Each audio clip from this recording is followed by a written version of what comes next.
Hi, today is August 9th, 2023, and here are my poems for the day. The first one is poem number 1281 for the year, Boat. Once upon a time, there was a boat called Frying Pan.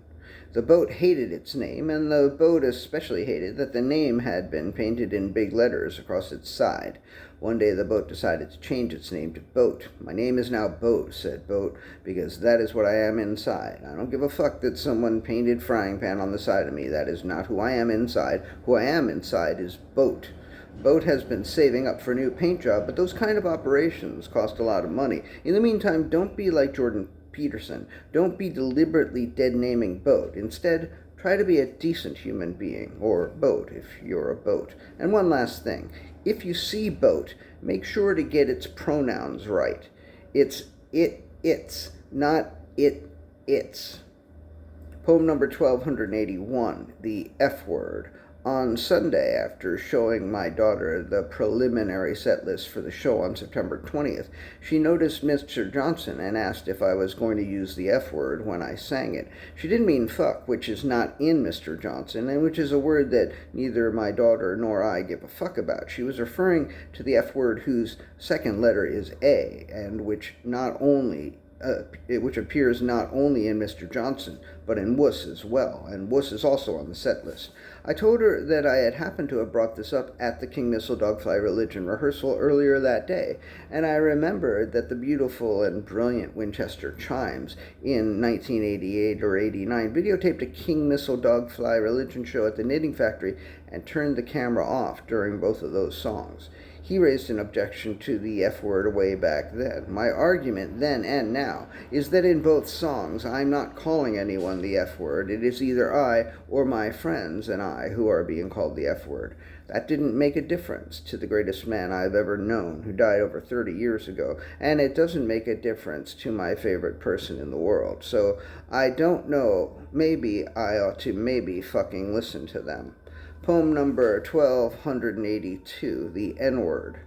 I continued this discussion about the F word with an office mate the day before yesterday, and I mentioned that in junior high school I had been called the F word many, many times, but that I have never been called the N word even once. Well, guess what? Yesterday morning I was riding my bike into the office, and there were a bunch of fucking clowns trying to sell tickets to the Statue of Liberty, and they were blocking the entrance to the bike lane. And let me say that there was a lot of space there. There were plenty of spaces they could have been that wouldn't have been right in front of the entrance to the bike lane. So I yelled at them and I said, "You can't be there. This is the bike lane. How am I supposed to get through?" I barely squeezed between one of them and a tree, and as I entered the bike lane, I heard another one of them behind me making a point that, yes, there is a bike lane, but the rest of that area is for everybody, or something like that. And I could have stopped and joined the discussion and made the point that, yes, the rest of the area is for everybody, so go take up the rest of the area and stay clear of the bike lane. But I needed to get to the office, and plus,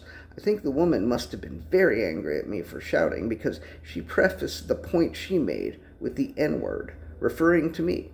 I almost wanted to turn around and ask what she called me, because I couldn't believe it, but I don't think she would have been interested in knowing that I had just been saying the day before that I had never, ever been called that. So I wrote on. Poem number 1283, A Cure.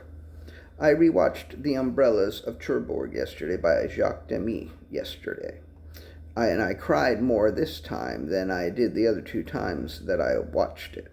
Kurt Vonnegut once wrote, "I saw The Umbrellas of Cherbourg, which I took very hard. To an unmoored, middle-aged man like myself, it was heartbreaking. That's all right. I like to have my heart broken." I suppose I do too, but I found myself reaching immediately for A Cure, The Young Girls of Rochefort by Jacques Demy. It staunched my tears, and I felt better. For me to tell Vonnegut about this cure would require Slaughterhouse-Five type time travel.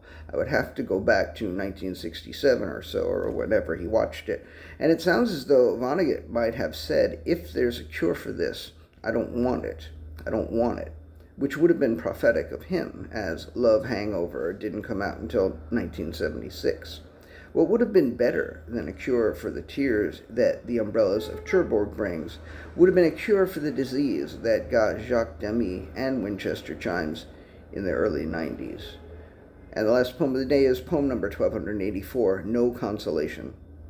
The noses stood side by side as each one was reviewed.